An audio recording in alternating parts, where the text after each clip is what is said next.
This video was sponsored by Skillshare. To quote the great Stephen Hawking, Life on Earth is about a... Life on Earth is about a 6. Honestly, sometimes it's hard just to get through the week without hearing those two horrible words. Month kerfuffle. No, climate change. I recently realised I don't know much about climate change at all. To many of us, it's just this all-encompassing term for bad shit we're endlessly told to worry about. Today, I'm going to explain the facts about climate change using normal human words, without telling you what to think, and without using this fucking diagram. I won't even tell you to go vegan. And that's a promise.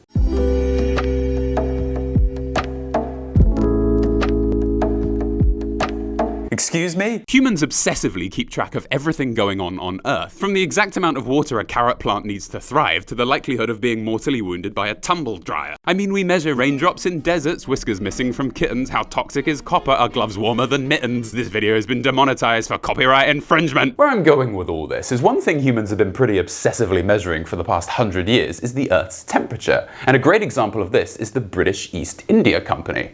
Bet you didn't see that one coming. At its peak near the start of the 19th century, this company had a total of around 450 ships in service over a period of about 40 years. These ships travelled all over the Atlantic and Indian Oceans. And you know what they were doing, other than promoting England's tyrannical occupation of India and further propagation of the slave trade? Well, most, if not all of their ships were taking daily measurements of their exact locations, wind speed, air pressure, and temperature. We've actually gained from using the logs on these boats 273,000 different weather and climate records from the late 1800s and the early 1900s. It wasn't just the British East India Company either. Boat people clearly just didn't have much else going on. Sushi hadn't been invented yet, so what else was there to do? Water over here, water over there, and if you look down, well, golly gosh, it's some planks of wood. Better measure the wind speed again. Here's a random entry from a Dutch ship's logbook the day they encountered another British ship. As well as writing a fucking dissertation on, I don't know, clogs. They somehow found the time to draw a picture of the ship so detailed you wonder how they got anything else done. So we're under attack. Wait, I've just got to get this line right. So it's all over. It's just these fucking sails! So what we found from our frankly obsessive measuring of the planet is that over the last 100 years or so, things look like they have been getting warmer, as this graph shows. What this generally means is as we go back in time on this graph, it looks like the Earth was on average getting colder. And as we go forward in time, it looks like it's on average getting hotter. The thing is, how do we know what the reason for this is? Well, to work it out, let's look at the kind of things that can cause temperature increases on Earth. Let's start with the most obvious one, the sun. The sun. So how do we know the sun isn't just getting warmer? No, don't tell me. We've been measuring it, haven't we? Oh, get a life, NASA! More like, never at the spa, arseholes. NASA have actually been using satellites to measure the amount of energy reaching Earth from the sun since the late 1970s. This graph also tells us that we've not really seen an overall increase in the energy from the sun since around the 1950s. If we add the changes to the Earth's temperature we've seen over this same amount of time, we see the average surface temperature of the Earth has been steadily increasing, while the amount of energy we get from the sun has actually been slowly decreasing. We have data going back to the 1880s because humans have accurately kept an eye on the number of dark spots on the sun for hundreds of years. These are apparently cooler areas of the sun, so can be fairly accurately be used to estimate the average temperature of the sun going back. What are you doing, Copernicus? Measuring the number of dark spots on the sun. Why though? I have no idea, I'm completely blind now. So another possible reason we're seeing an increase in our temperature is that the Earth is warming up as part of its natural cycle, and we're now at a time where the Earth should just be getting hotter. And this seems perfectly reasonable too. So here's a graph of how the Earth's temperature has changed over the last 800,000 years.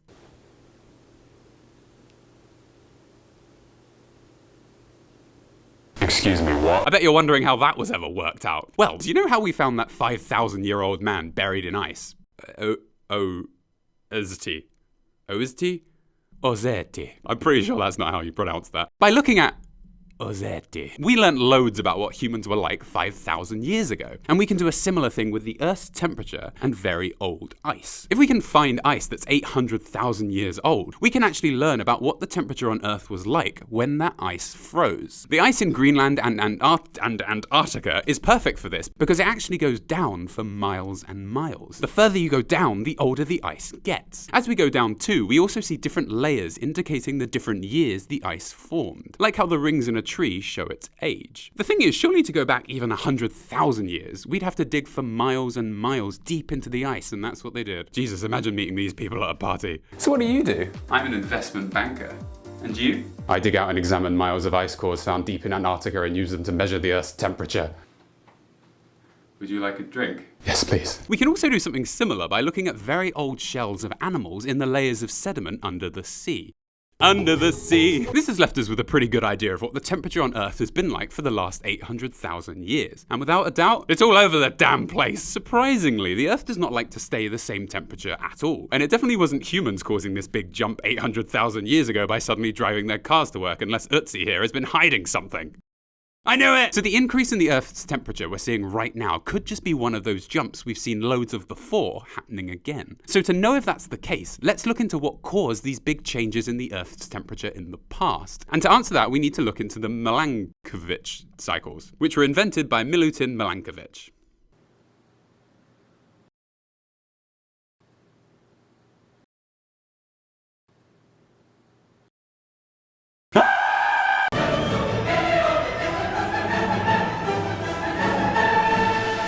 Let's zoom in a bit then and look at a graph that instead specializes on the Earth's temperature changes over only the last 400,000 years instead. Oh, good grief, who makes these graphs? Here, this one is less nightmarish to look at. If we look closely at this then, we can see the Earth's temperature follows a pattern every 100,000 years or so, where it starts at around the sort of temperature we are now, then gets colder for around 90,000 years, which is called a glacial. Then it gets warm for about 10,000 years, which is called an interglacial. This is basically where we are now. Things then sort of repeat themselves, and this is just how the Earth rolls. This is honestly a little bit crazy. Most of the time, the Earth is actually 5 to 10 Celsius colder than it is today. In the grand scheme of things, it's like the Earth has popped the heating on for a few hours and the entire human civilization has developed before it's had a chance to cool down. I mean, for 90,000 years until roughly 10,000 years ago, Canada was almost completely covered in ice. Maybe this frozen period wasn't too bad then. But why? Why does this cycle happen? Well, that's where Milankovitch and his cycles come in. The Milankovitch cycles are all about the Earth and its orbit as it travels around the Sun. So here is the Earth going around the Sun. I know what it's called! If we look at the Earth, we can see it has something called obliquity. The fuck did you just say to me? This just means the Earth's tilt. You see, the Earth is actually slightly tilted on its axis. So instead of the top and the bottom of the Earth getting the exact same amount of sun at any one time, it actually varies over the course of a year. In July, for example, the top half of the Earth is tilted towards the sun. This means the upper hemisphere gets far more energy than the lower, which gives that part of the world its summer. The opposite is true for the lower hemisphere too, of course, which is why Australia has winter in July. The freaks! The thing is, our tilt isn't always the same. The Earth actually goes from a tilt of 22.1 degrees to 24.5 degrees and back again. And this all happens in a cycle. Its whole tilt to its maximum and back again only takes 41,000 years. Oh well, blink and you'll miss it. It tilts like this because the other planets that travel around the solar system actually tug on the Earth with their gravity, causing it to wobble up and down. This is very important because when the Earth reaches its maximum tilt of 24.5 degrees, it makes things even more toasty and warm in the summers. This situation of high Earth tilt is what causes the planet to get warmer and warmer, ending glacial periods and causing these spiky increases in the Earth's temperature. An example of this was around 10,000 years ago. And around that same time, we saw the end to the glacial period going on and the Earth suddenly got nice and hot and we were able to properly set up shop. There are a few other things about our orbit that change that result in these sorts of events, but obliquity is generally the most significant. Based on this theory, based on this theory then, it's sensible to say that perhaps we are getting warmer because we are tilting more towards the sun. The issue with this though is we just had our maximum tilt 10,000 years ago when that glacial period ended. We are now actually tilting away from the sun again. The takeaway from all this though is that our tilt changes very slowly. A change of just 2 degrees takes almost 20,000 years. Like the sun, the Earth is incredibly stable most of the time, and things change very slowly. As the Earth comes out of its glacial periods like we've discussed, its temperature rises by about 4 to 7 degrees. And this generally happens over the course of about 5,000 years. In the past 100 years on Earth, we've seen our temperature rise by about 1.1 degrees. This means things are getting hotter roughly 10 times faster than we would usually see, at a time where things look like they should be getting a little bit colder. It's like putting your ice cream in the freezer, then opening it later only to find it's caught fire. So we've had a good look. So we've had a good look so far at the Earth's temperature in the past, but haven't really found anything definitive that could explain this sudden increase we've seen over the last 100 years. The next big theory we can talk about relates to the amount of CO2 in our atmosphere. Since no one's really talked about that one much yet. Granted, you hear a lot about CO2 nowadays, but why? Well, it all starts with the sun, which is very hot. Right, that's that one off the list. What's next? Oh, magnifique! The sun keeps us pretty warm, but strangely, it's not enough to really keep us going. On Earth, if we didn't have an atmosphere, our average temperature would actually be around minus 18 Celsius. This is mainly because at night, when the sun isn't facing us, we would lose all our heat to the cold, unforgiving depths of space and freeze to death. Jolly good. The reason we stay toasty is because there are certain gases that surround us called greenhouse gases, keeping us warm. The main gases are, of course, H2O, CO2, and H2O. Now, you would be right in thinking that these gases should just float away into space. But you see, the Earth is very big. Well, spank my ass and call me Susan. Because the Earth is so big, its gravity holds in all these gases around it and they can't escape. These gases that surround us absorb heat energy from the sun, or heat energy that the Earth gives off, a little bit like a sponge. Then after a while, they shoot it all back out again in all directions, and the Earth soaks up some of this energy. Like a sponge. This means the Earth gets much more heat energy fired at it, and things are a lot warmer than they would be without these gases. As a result, the average temperature on Earth is about 15 Celsius, and we can live on it. Just about. Basically, without this layer of gases and their warming effect, we would just be an icy ball floating around in the vacuum of space. We'd be like Mars, and you saw what happened to Jason Bourne there. He had to fertilize his own poo. So that's how CO2 works, and as we've discussed, humans just can't stop measuring things. So here's a graph showing how the CO2 concentration on Earth has changed going back to 803,719 BCE. What is this? Someone's address? Sorry, no, this just means this graph is going back 800,000 years. But again, how do we know how much CO2 was actually in the Earth's atmosphere going back all this time? Well, you know when we dug up all that ice in Antarctica that went back 800,000 years? Well, that ice, just like all ice, has got little bubbles of gas trapped inside it. So the older the ice, the older the gas trapped inside it will be. So all we need to do is extract the air from very old ice, analyze the amount of CO2 in it, and that gives us a snapshot of what the atmosphere on Earth was like when that ice froze hundreds of thousands of years ago. Interestingly, when we look at this graph closely, we find that over the last 800,000 years, the amount of CO2 in the atmosphere and the average temperature of the Earth seem to be very closely related. Generally, when the temperature of the Earth goes up, so does the concentration of CO2, and vice versa. But if we were to overlap these graphs like some sort of mad graph scientist, then zoom in, we see something very interesting. Now, I've tried to shield you from particularly boring graphs so far, but this one, it must be done. I'm removing the bag. This is a graph of the warming that took place at the end of the last glacial period, but zoomed in on. The red line here is the temperature in the Antarctic, and the blue line is the Earth's CO2 concentration. When the Earth warmed up 20,000 years ago, we can see that it first got warmer, then CO2 levels started to rise. We can see a similar thing here in this equally unpleasant graph. In several instances over the last 800,000 years, it seems the Earth's temperature first drops, then the levels of CO2 in the atmosphere drop. What all this appears to mean is CO2 does not drive the Earth getting warmer or colder. Holy fuck, it's a smoking gun! This is a very important point, especially if you're skeptical to current claims that CO2 is what is causing the temperature to rise. You see, if we look at what's going on today, it looks like CO2 levels started increasing in the late 1800s, and then we began to see an increase in the Earth's temperature shortly after. To understand everything that's going on here, let's look into the temperature rise at the end of the last glacial period. As we've discussed, this increase was likely caused by the Milankovitch cycles making the summers on Earth much hotter. But what does this have to do with CO2? Well, the answer to this can be explained using Coke. Oh, finally. Okay, so here is a cold can of Coke. This represents the chilly Earth before the Milankovitch cycles warmed it up a bit. And here is a slightly warm can of Coke. This represents the Earth after the Milankovitch cycles warmed it up a little. Now, before we start our experiment, we need to know that gases can dissolve in water in almost the exact same way salt can. Coke is effectively just flavoured water with lots of CO2 dissolved in it, and this makes it bubbly. When we open a can, CO2 comes out of the liquid and escapes as a gas. But a fascinating property of most liquids is the colder they are, the more gas that can dissolve into them. This is just a law of nature and is explained in a branch of chemistry called physical chemistry. But it's bullshit, so don't study it. I really hate physical chemistry. So when I open the cold can ASMR style, But when I open the warmer can, ASMR styles, we have noticeably more CO2 being released. I really didn't think that would work.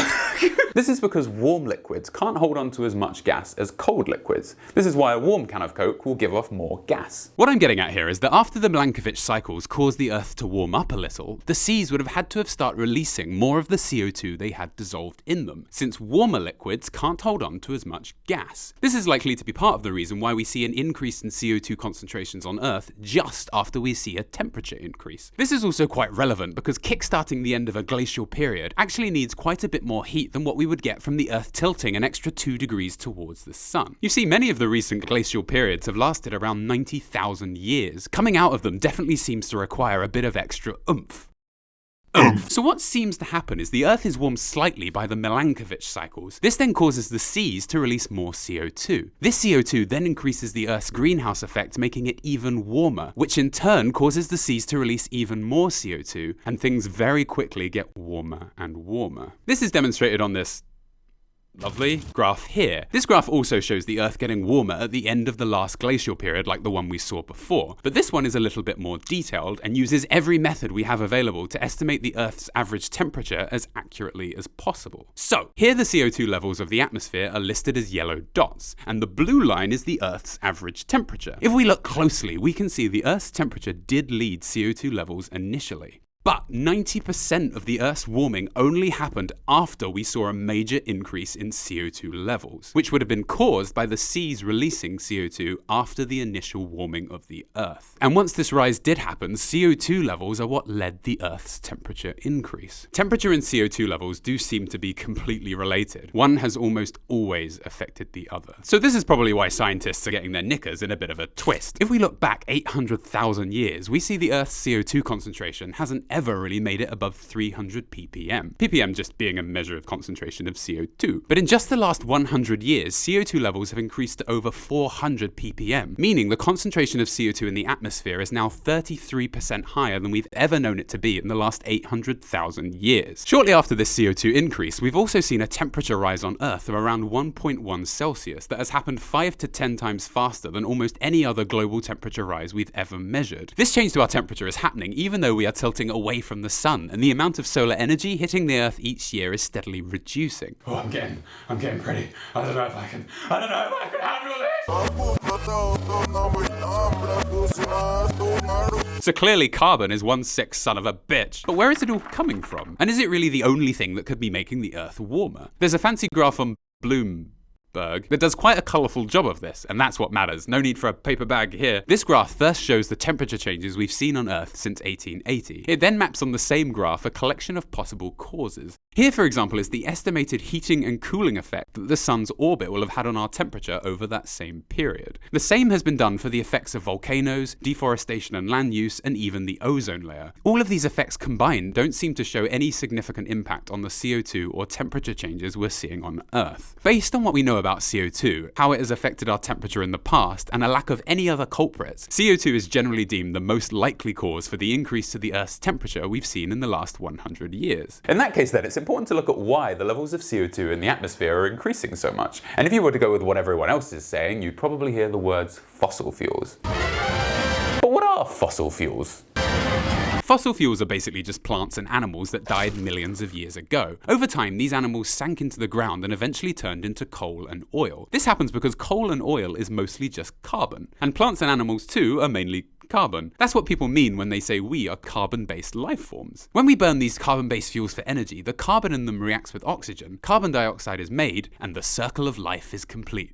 The circle! The reason a lot of people are saying burning fossil fuels is the cause of the increase of CO2 in the atmosphere is because we only really started burning them in bulk around this sort of time period, which we call the Industrial Revolution. This is when trains and factories really started burning coal and oil and gas for energy. Very shortly after this is when we started to see the increase in CO2 in the atmosphere, which we're still seeing today. But again, how do we know it was the burning of fossil fuels that caused this increase in CO2? It could just be a coincidence. Well, there's an interesting fact about the air around us that may provide some answers. You see, when air floats up into the sky, it actually absorbs cosmic rays from space. This eventually causes this air to contain a very small amount of carbon that is radioactive. This is called carbon-14, and all the fresh air around us contains a tiny amount. The carbon in fossil fuels, however, has been trapped away underground for millions of years. This carbon hasn't seen cosmic rays for a very long time, so contains almost no carbon-14. This also means whenever fossil fuels are burnt, they produce CO2 gas that has almost no carbon-14. This graph shows us the average amounts of carbon-14 that have been present in our atmosphere since the 1880s. Over time, we've seen the levels of carbon-14 steadily reducing since the Industrial Revolution. This indicates that the atmosphere is being filled with carbon dioxide that has much lower levels of carbon-14, and the most likely source of this CO2 is from burning fossil fuels. Even more interestingly, we were only able to measure this effect until the 1950s, which is when we started detonating nuclear bombs on Earth. Because these bombs make the air around us substantially more radioactive, we can no longer really rely on this method.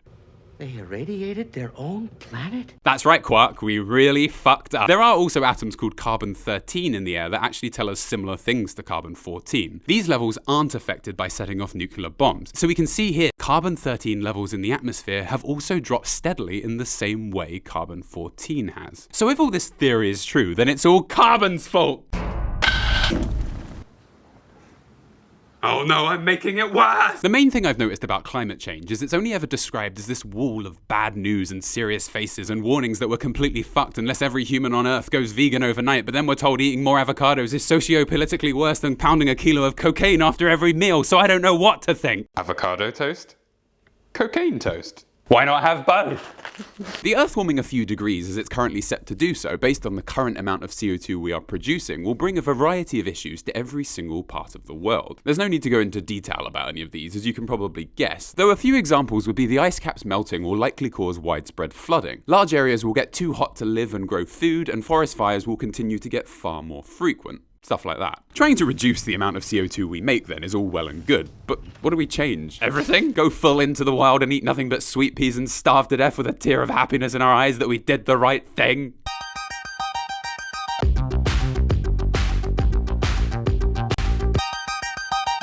A lot of the information and graphics coming up were provided by Dr. Simon Clarke, and if you're interested in these types of videos, he makes them a lot more regularly than me. So please do have a look. So here's a rough breakdown of where all the human-produced CO2 comes from. See, if we're going to trim things down, we must first inspect the stems. The main thing to note here is that 72% of all our CO2 emissions comes from energy use. Oh well, simple. No! Energy use is such a big chunk because so much of our energy comes from burning the big bad Fs. What? Oh, fossil fuels, sorry. If we expand this, we can see that 43% of this chunk is from making electricity and the burning of fuels such as natural gas, which is also a fossil fuel, for heating and cooking. A whole 17% is also from transport, so cars and planes and boats and such. Here is the area we must focus on first, simply as it's the biggest area. To reduce this whole delicious slice, we must first simply use less fossil fuels and more renewable energy. Now this all sounds like a lot of fairy tale perfect world shit where we power cars on princess farts and happy thoughts, but if we look into it, renewable energy is stuff like biofuels, solar panels and wind turbines. It's called renewable because once it's set up, it can make energy effectively forever. We take energy from places like the sun and the wind and use it to make power. We don't have to dig giant holes in the ocean or deserts to mine coal or suck up oil, and we have an endless source of low-cost energy. And that's because renewable energy is not this economic hole of depressing expense. In 2016, the fossil fuel industry was subsidized $360 billion by governments to keep it on the path it's on, versus renewable, which was given $140 billion. Renewable energy was subsidized less than half of fossil fuels, even though in America, renewables are by far the fastest growing energy resource, and solar energy is the fastest growing in the world. And because it makes economical sense, the transition is happening. In 2016, 26.5% of the world's electrical energy came from renewables. This is due in part because 146 of 197 countries have set targets to increase renewable energy for electricity. Green electricity is hip.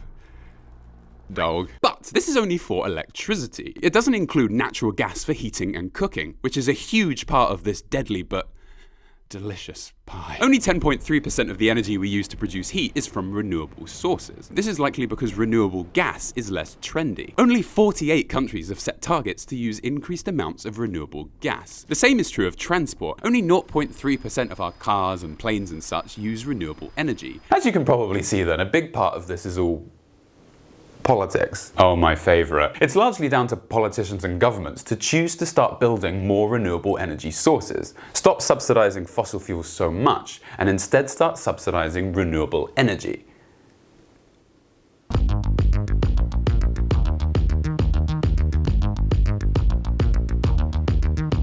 This may seem obvious, but most parties in any election release a document outlining all of their claims. All you really need to do is search for terms you care about, like renewable, and you can compare the pledges and see who is doing what. I did this for 2 of the leading UK parties' most recent documents, and as we can see here, one of our leading parties clearly doesn't give a flying toss. To switch, I searched 100% green energy provider and found a comparison page that listed companies by how much of their energy is sourced from renewables. The best one to find is one that provides 100% green electricity and gas, which, as we discussed, isn't a huge priority. Wait, who put that there? I'm going to do a charity stream on this channel next weekend, starting Saturday the 11th of July at 12 PM UK time. This will be to raise money for the international charity Solar Aid, which provides solar-powered lights to Malawi and Zambia to reduce the need for the burning of expensive, dangerous, and polluting kerosene lamps. As I said, he does not want to stay. As I said at the beginning, this video is entirely non-profit, so I will be personally donating £8,000 on top of whatever we raise on Saturday. In the stream, I'm going to be playing Banjo-Kazooie all the way through, even if it takes all night. Even Sid will be there, so it will definitely be worth turning up. Finally, let's talk about the cow in the room. The Spectre burger at the feast? The beef in the mouth? Stop! Now, I'm about to suggest that if you aren't already, that you don't go vegetarian or vegan. So hold on to your horse meat. You see, agriculture and the production of food is the next biggest cause of CO2 emissions, which makes sense given that we all, eat food. But what foods produce the most CO2? Here are a selection of foods and the average amounts of CO2 they produce per kilo of that food. So right out of the gate, cows produce the most CO2. Now this is because cows mostly eat grass, and grass is basically inedible. What? This means cows have to ferment grass in their numerous tum-tums, which in turn creates methane gas, which they then burp or fart out. This is troublesome because methane is actually 84 times more effective at heating the earth than CO2 is. So this is why everything to do with cows is pretty large. Animal farming is generally the biggest contribution because animals fart a lot, need a lot of food, and need big fields to pasture. Is pasture a verb? Generally, fruit and veg are the low offenders because they're just plants. Now, I'm a vegetarian and have been since I cooked the beef Wellington, and I swear these two events are completely unrelated. The thing is, people don't want to go vegetarian or vegan, and honestly, I don't fucking blame them. Look at this delicious chicken. I also think nothing puts people off this topic more than being told by a total stranger what they should and shouldn't be eating. All I hope to do is show you these stats and let you make up your own minds based on what you want to do. It seems the best starting point for anyone who wants to get involved in this is to simply try eating less beef products or products relating to it. Interestingly, poultry is far less responsible than many other foods. So giving up cheese, for example, in place of eating more chicken also makes perfect sense if that's what you want to do and you don't mind executing a few chickens, because fuck chicken! The point is, if you want to get involved, just mess around with your diet. Throw in an asparagus occasionally just to totally fuck with your palate. And that's it really. I hope you enjoyed yourself and learned at least one fact. Something to do with chickens. So I'll see you at the stream next week on Saturday the 11th of July at 12 PM UK time. Hopefully we can raise some money and make a bit of a difference. I'll also be posting a video on this channel before the stream goes live so you can be aware that it's happening. Thank you everyone for watching, and I hope you enjoyed the video. That was a long one, wasn't it? This video wouldn't have been possible without our sponsor, Skillshare.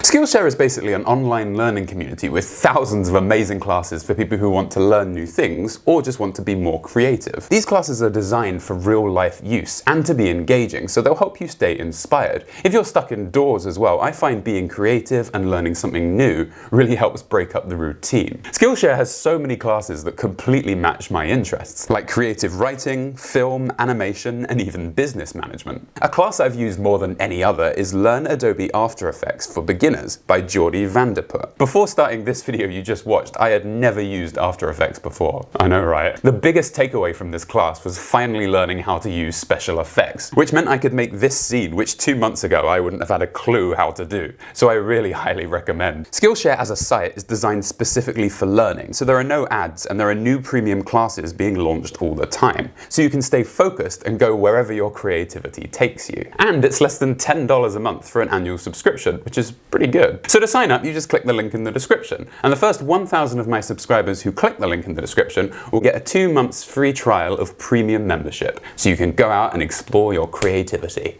I don't know what that meant to mean. Thank you for watching, everyone, and I really hope you enjoyed the video.